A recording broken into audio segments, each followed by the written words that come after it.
Baik, Assalamualaikum warahmatullahi wabarakatuh. Waalaikumsalam warahmatullahi wabarakatuh. Waalaikumsalam warahmatullahi wabarakatuh. Innalhamdulillah, nahmaduhu wa nasta'inuhu wa nastaghfiruh wa na'udzu billahi min syururi anfusina wa min sayyiati a'malina. May yahdihillahu fala mudhillalah wa may yudlilhu fala hadiyalah. Asyhadu an la ilaha illallah wa asyhadu anna Muhammadan abduhu wa rasuluhu amma ba'd. Fa inna khairal hadithi kitabullah wa khairal huda Muhammad sallallahu alaihi wasallam wa umuril muhdatsatuha wa kullu bid'atin dhalalah wa kullu dhalalatin finnar. Baiklah, pada kesempatan kali ini insyaallah saya akan memadu jalannya diskusi yakni mengenai budget penaksiran dari kami kelompok 1 yang beranggotakan yang pertama saya sendiri Muhammad Zikrul sebagai moderator, kemudian Pratami Arsum sebagai pemateri, Gita Filmasa Fitri sebagai pemateri, Muhammad Muzamil sebagai pemateri, Fani Septria Dharma sebagai pemateri, kemudian Jihan Fauziah sebagai pemateri. Untuk selanjutnya pemaparan materi yang pertama mengenai pengertian budget penaksiran yang akan disampaikan oleh saudara kita Muhammad Muzamil. Kepada Muhammad Muzamil, waktu dan tempatnya kita persilahkan. Baik, terima kasih kepada moderator yang telah mengizinkan saya untuk menjelaskan materi kita pada hari ini, yaitu tentang budget penafsiran. Pengertian budget penafsiran adalah budget yang memuat seluruh taksiran-taksiran. Budget operasional adalah rencana kerja yang mencakup semua kegiatan utama perusahaan dalam memperoleh pendapatan di dalam suatu periode tertentu. Yang ketiga, budget keuangan atau budget finansial adalah anggaran yang berisi taksiran-taksiran tentang kegiatan dan kondisi finansial perusahaan dalam jangka waktu tertentu.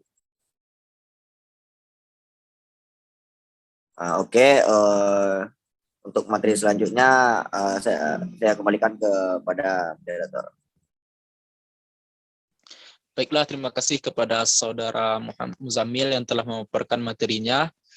Kemudian materi selanjutnya mengenai urutan penyusunan budget operasional yang akan disampaikan oleh saudari kita Jihan Fauziah. Kepada Jihan Fauziah, waktu dan tempatnya kita persilahkan. Baiklah, selanjutnya yaitu urutan penyusunan budget operasional. Yaitu dalam penyusunan anggaran atau budget yang berwenang dan bertanggung jawab atas penyusunan anggaran serta kegiatan penganggaran lainnya adalah di tangan pimpinan tertinggi perusahaan. Hal tersebut disebabkan karena pimpinan tertinggi perusahaanlah yang paling berwenang dan bertanggung jawab atas kegiatan-kegiatan secara keseluruhan.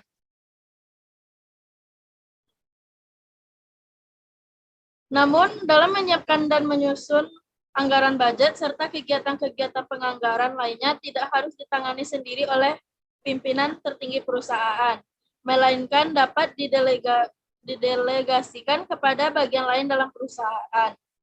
Menurut Masud Matfus, dalam penyusunan anggaran terdapat beberapa hal penting yang harus diperhatikan, di antara lainnya adalah yaitu harus selalu diingat bahwa anggaran merupakan bagian dari sistem yang lebih besar.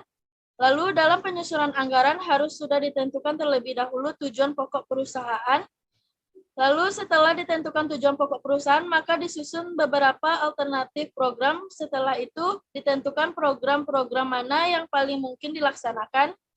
Lalu program pada umumnya meliputi kegiatan untuk beberapa tahun. Oleh karena itu program harus dibagi-bagi secara tahunan. Lalu setelah ditetapkan pembagian tersebut diterjemahkan dalam angka-angka pada tahun tertentu. Baiklah, hanya itulah materi yang dapat saya sampaikan. Selanjutnya saya sampaikan kepada moderator. Baiklah, terima kasih kepada saudari Jihan yang telah memaparkan materinya.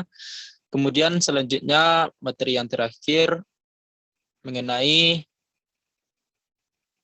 PPT.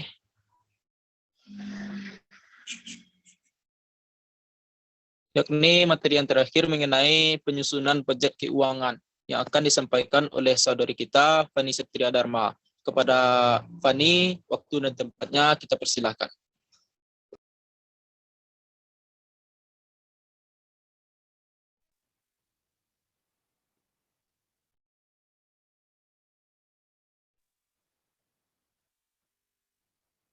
Baiklah, pelaksanaan anggaran adalah tahap di mana sumber daya digunakan untuk melaksanakan kebijakan anggaran. Suatu hal yang mungkin terjadi di mana anggaran yang disusun dengan baik ternyata tidak dilaksanakan dengan tepat. Tetapi tidak mungkin anggaran yang tidak disusun dengan baik dapat diterapkan secara tepat. Persiapan anggaran yang baik merupakan awal baik secara logis maupun kronologis. Maupun demikian, proses pelaksanaannya tidak menjadi sederhana karena adanya mekanisme yang menjamin kenyataan pada program pendahuluan. Bahkan dengan perkiraan yang baik sekalipun akan ada perubahan-perubahan tidak terduga dalam lingkungan ekonomi makro yang tahun bersangkutan yang perlu diperhatikan dalam anggaran. Tentu saja, perubahan-perubahan tersebut harus disesuaikan dengan cara yang konsisten dengan tujuan kebijakan yang mendasar untuk menghindari terganggunya aktivitas satker saat kerja dan manajemen program atau kegiatan. Pelaksanaan anggaran yang tepat tergantung pada banyak faktor yang diantaranya adalah kemampuan untuk mengatasi perubahan dalam lingkungan ekonomi makro dan kemampuan saat kerja untuk melaksanakannya. Pelaksanaan anggaran melibatkan lebih banyak orang daripada persiapannya dan mempertimbangkan umpan balik dari pengalaman yang sesungguhnya. Oleh karena itu, pelaksanaan anggaran harus menjamin bahwa anggaran akan dilaksanakan sesuai dengan wewenang yang diberikan baik dalam aspek keuangan maupun kebijakan, menyesuaikan pelaksanaan anggaran dengan perubahan signifikan dalam ekonomi makro, memutuskan adanya masalah yang muncul dalam pelaksanaannya, mengenai pembelian dan penggunaan sumber daya secara efisien dan efektif. Sistem pelaksanaan anggaran harus menjamin adanya ketaatan terhadap wewenang anggaran dan memiliki kemampuan untuk melakukan pengawasan dan pelaporan yang dapat langsung mengetahui adanya masalah pelaksanaan anggaran serta memberikan fleksibilitas bagi para manajer. Hanya itu yang dapat saya sampaikan. Saya kembalikan lagi kepada moderator. Baik, terima kasih kepada saudari Fani yang telah memaparkan materinya untuk kita semua. Selanjutnya, mudah-mudahan dengan materi yang disampaikan kita dapat memahami dengan baik. Selanjutnya, kami telah menampung pertanyaan dari kelompok peserta, yakni pertanyaan yang pertama ialah dari kelompok 4, yakni dari saudara Yasril Mahendra. Jelaskan apakah dalam suatu perusahaan perlu membuat forecasting budget. Pertanyaan ini akan dijawab oleh saudari kita Fani Putri. Kepada Putri, waktu dan tempatnya kita persilahkan. Baiklah, saya akan menjawab pertanyaan dari Yasril.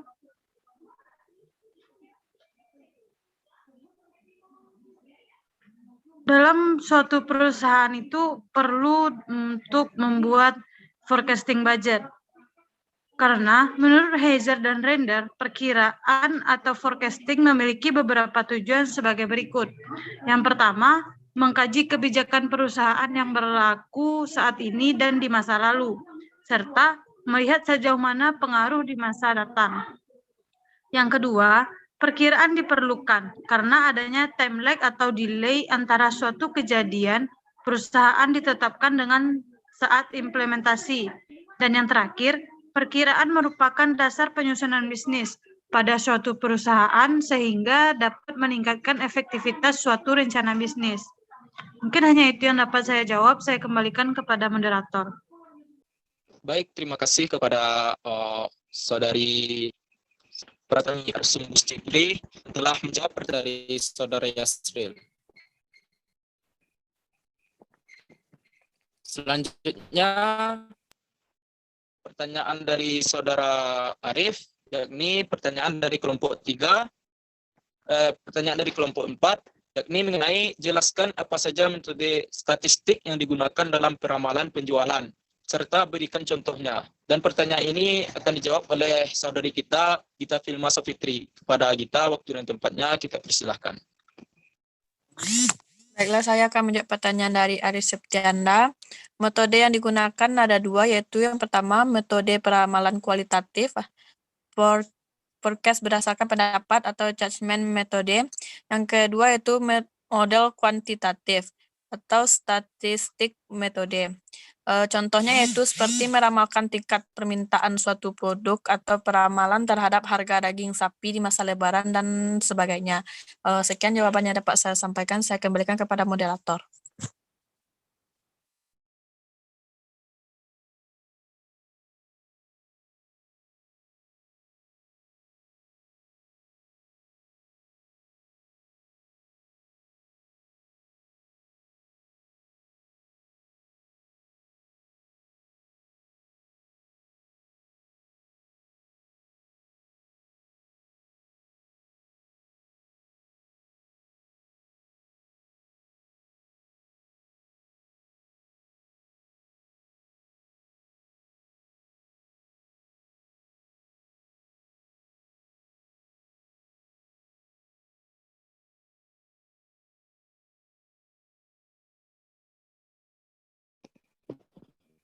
Baik, terima kasih kepada saudari Gita yang telah menjawab pertanyaan dari kelompok 5, yakni pertanyaan dari Arif Septianda. Selanjutnya, pertanyaan dari kelompok 3, yakni dari Rizky Raftrido.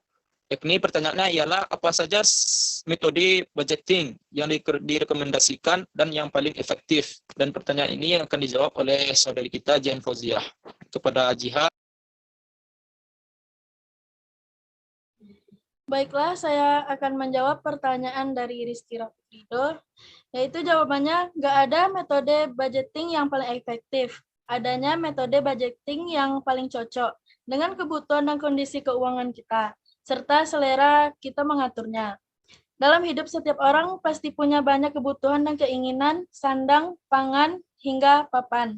Selain itu, sebagian dari penghasilan saat ini pun ada yang merupakan jatah masa depan, seperti jatah mewujudkan impian dan cita-cita, serta jatah dana yang akan diperlukan saat sudah nggak produktif nanti. Budgeting yang baik akan membantu kita memenuhi kebutuhan saat ini dan masa depan, sesuai kebutuhan dan prioritas, sehingga ada baiknya bahwa pos-pos biaya hidup atau makan, transportasi, dan lain-lain, tabungan, lifestyle, dan hiburan, serta sosial sudah ada dalam perhitungan budgetan bulan. Baiklah, hanya itu yang dapat saya sampaikan. Saya kembalikan kepada moderator. Sekian, terima kasih. Baik, terima kasih kepada saudari Jihan yang telah menjawab pertanyaan dari kelompok 3. Selanjutnya ada pertanyaan dari kelompok 6, yakni pertanyaan dari Vio Augusta Pratama. Apakah anggaran keuangan mempengaruhi anggaran operasional dalam suatu perusahaan?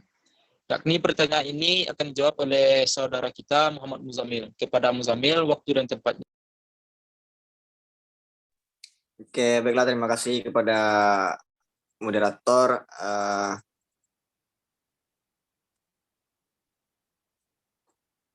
Baiklah, terima kasih kepada moderator yang telah mengizinkan saya untuk menjawab pertanyaan dari Vio Augusta Pratama. Langsung saja kepada jawabannya, yaitu ya karena ya itu mempengaruhi. Saya ulangi lagi pertanyaannya, apakah anggaran keuangan mempengaruhi anggaran operasional dalam satu perusahaan? Jawabannya ya, itu sangat mempengaruhi karena besar atau kecilnya biaya operasional tergantung bagaimana perencanaan anggaran keuangan di sebuah perusahaan. Misalnya dalam 3 tahun ke depan, perusahaan ingin menganggarkan 3 miliar untuk memproduksi sebuah produk, maka jumlah produk yang diproduksi dalam sebuah perusahaan tentu totalnya 3 miliar juga. Oke, sekian dari jawaban saya. Terima kasih. Saya kembalikan kepada moderator. Baik, terima kasih kepada saudara Muhammad Muzamil yang telah menjawab pertanyaan dari kelompok 6, yakni pertanyaan dari Vio Augusta Pratama.